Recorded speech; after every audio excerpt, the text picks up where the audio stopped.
जब माता की पूजा कर लें तो क्षमा मांगना चाहिए माता से। तो संस्कृत और हिंदी दोनों में है, अगर आप पढ़ सकें तो संस्कृत में भी मैं बनाऊंगी वीडियो, और नहीं पढ़ सकें तो हिंदी में भी आप लोग इसको पढ़ सकते हैं, माता से क्षमा मांग सकते हैं। हिंदी में पहले सुनिए।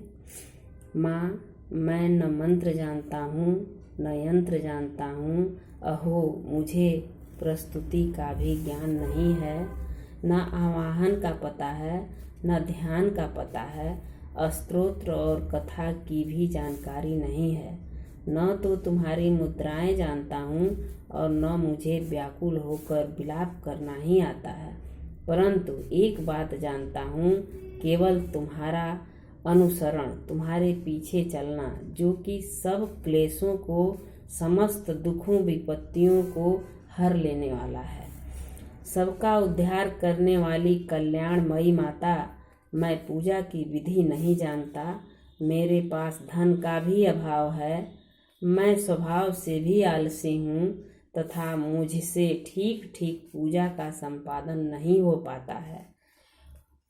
नहीं हो सकता। इन सब कारणों से तुम्हारे चरणों की सेवा में जो त्रुटि हो गई हो उसे क्षमा करना, क्योंकि कुपुत्र का होना संभव है किंतु कहीं भी माता को माता नहीं होती। माँ, इस पृथ्वी पर तुम्हारे सीधे साधे पुत्र तो बहुत से हैं, किंतु उन सब में मैं ही अत्यंत चपल तुम्हारा बालक हूँ। मेरे जैसा चंचल कोई बिरला ही होगा। सिवे मेरा जो यह त्याग हुआ है वह तुम्हारे लिए कदापि उचित नहीं है, क्योंकि संसार में कुपुत्रों का होना संभव है पर माता कुमाता कभी नहीं होती। हे जगदम्बे माता, मैंने तुम्हारे चरणों की सेवा कभी नहीं की। देवी, तुम्हें अधिक धन भी समर्पित नहीं किया, तथापि मुझ जैसे अधम पर जो तुम अनुपम स्नेह करती हो, इसका कारण यही है कि संसार में कुपुत्र पैदा हो सकता है पर माता कुमाता कभी नहीं हो सकती। गणेश जी को जन्म देने वाली माता पार्वती अन्य देवताओं की आराधना करते समय मुझे नाना प्रकार की सेवाओं में व्यग्र रहना पड़ता था, इसलिए 85 वर्ष से अधिक अवस्था बीत जाने पर मैंने देवताओं को छोड़ दिया है। अब उनकी सेवा पूजा मुझसे नहीं हो पाती, अतएव कुछ भी सहायता मिलने की आशा नहीं है। इस समय यदि तुम्हारी कृपा नहीं होगी तो मैं अवलंबित होकर किसकी शरण में जाऊंगा। माता अपर्णा, तुम्हारे मंत्र का एक अक्षर भी कान में पड़ जाए तो उसका फल यह होता है कि मूर्ख चांडाल भी मधुपाक के समान मधुर वाणी का उच्चारण करने वाला उत्तम वक्ता हो जाता है। दीन मनुष्य भी करोड़ों स्वर्ण मुद्राओं से संपन्न होकर चिरकाल तक निर्भय विहार करता है। जब मंत्र के एक अक्षर के श्रवण का ऐसा फल है तो जो लोग विधि पूर्वक जप में लगे रहते हैं उनके जप से प्राप्त होने वाला उत्तम फल कैसा होगा, इसको कौन मनुष्य जान सकता है।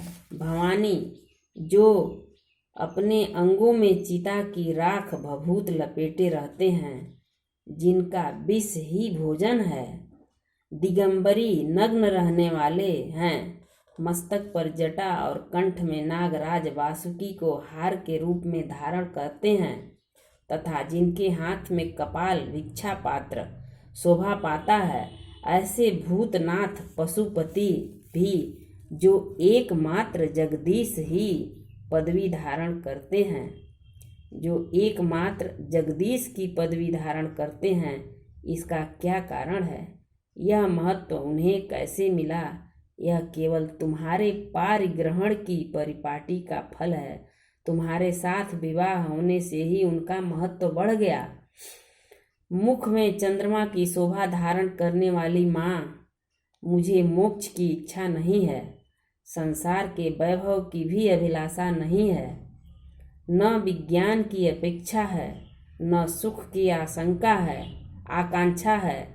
अतः तुझमें मेरी यही याचना है कि मेरा जन्म मृडानी, रुद्राणी, शिव, शिव, भवानी इन नामों का जप करते हुए बीते।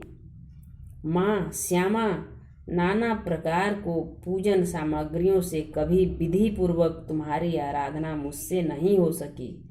सदा कठोर भाव का चिंतन करने वाली मेरी वाणी ने कौन सा अपराध नहीं किया है, फिर भी तुम स्वयं ही प्रयत्न करके मुझ अनाथ पर जो किंचित कृपा दृष्टि रखती हो। माँ, यह तुम्हारे ही योग्य है। तुम्हारी जैसी दयामयी माता ही मेरे जैसे कुपुत्र को भी आश्रय दे सकती है। माता कुमाता न भवति, पुत्र को पुत्रो भवति।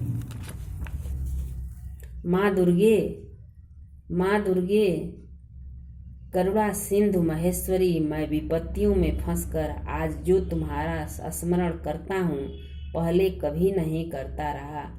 इसे मेरी सठता न मान लेना, क्योंकि भूख प्यास से पीड़ित बालक माता का ही स्मरण करते हैं। जगदम्ब, मुझ पर जो तुम्हारी पूर्ण कृपा बनी हुई है, इसमें आश्चर्य की कौन सी बात है। पुत्र अपराध पर अपराध क्यों न करता जाता हो, फिर भी माता उसकी उपेक्षा नहीं करती। महादेवी, मेरे समान कोई पातकी नहीं है और तुम्हारे समान दूसरी कोई पापहारिणी नहीं है।